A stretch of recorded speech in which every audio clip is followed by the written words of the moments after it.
Can you explain, because I was doing a little bit of research on you earlier, and you were a musician, correct? And then you made the shift over to medium. So cover like the musician, because Yeah. that's like a cool story.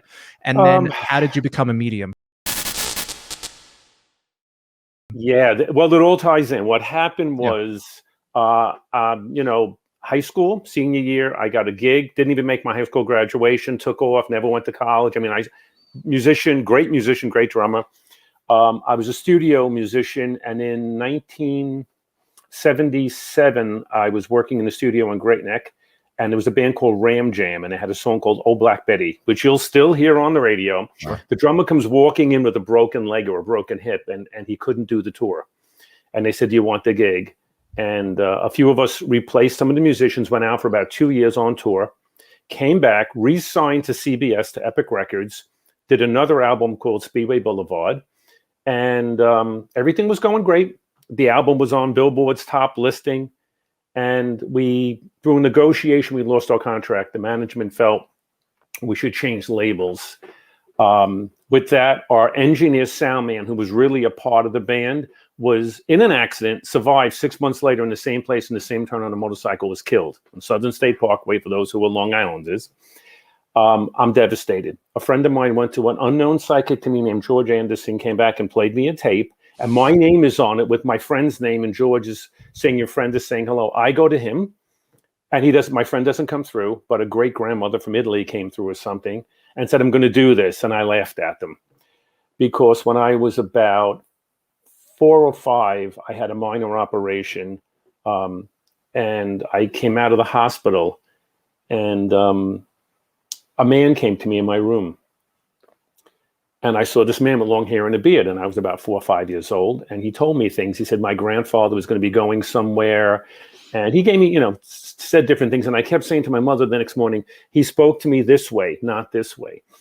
So my mother said, are you sure? And I said, yeah, and I gave her all the information. About 3 years later, my grandfather died, which is what this gentleman was telling me. And I was running through the kitchen. Now, mind you, I'm not from any sort of religious family. I was raised in a Catholic Italian family, but, and my mother is opening up a box with a picture called The Son of Man.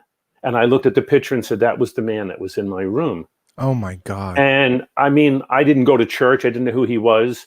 So my grandfather passes on. He starts coming to me. Now, bring it up about, and I was into this, and then I was afraid of it. And you're talking the 1960s, 64. We didn't talk about this. My mom, to even give you a whole story before this, because I got to really sum it up. Yeah. My mom lost 3 children and had my brother, and the doctor said, be happy that you survived. A voice said to her, if you want another child, try again. If you want a girl. She said to my father, we're going to have a girl, because we're not taking a chance. Right. We're going to have a girl.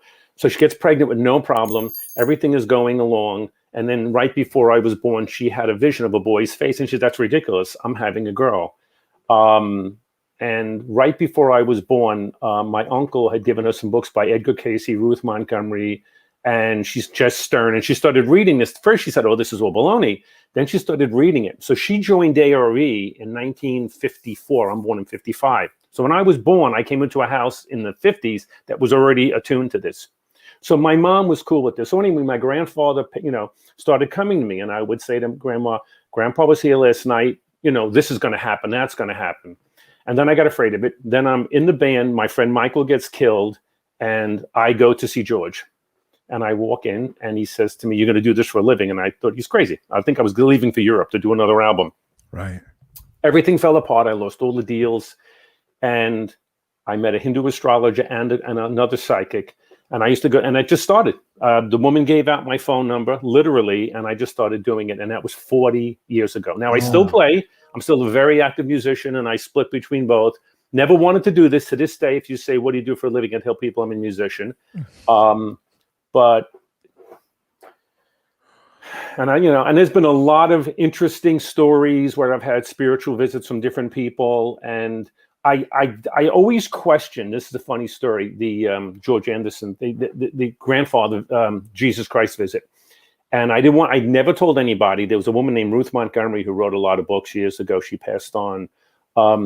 She mentioned it to me. I was in communication with her. And one day I walked into George's room for a reading, and he said to me, "Your grandfather's here." And I would never, you don't say a word to him, you just sit there. And I said, he goes, "He just wants you to know you're not crazy. You saw somebody." And I said, "What do you mean?" And then I realized what it was. And I did what I hate that people do to me. I did the poker face, and I sat there and I wasn't going to respond. And he said, "You've always questioned if you really saw something. And I don't know what it means, but I'm supposed to tell you, your grandfather said you did see what some sort of a vision."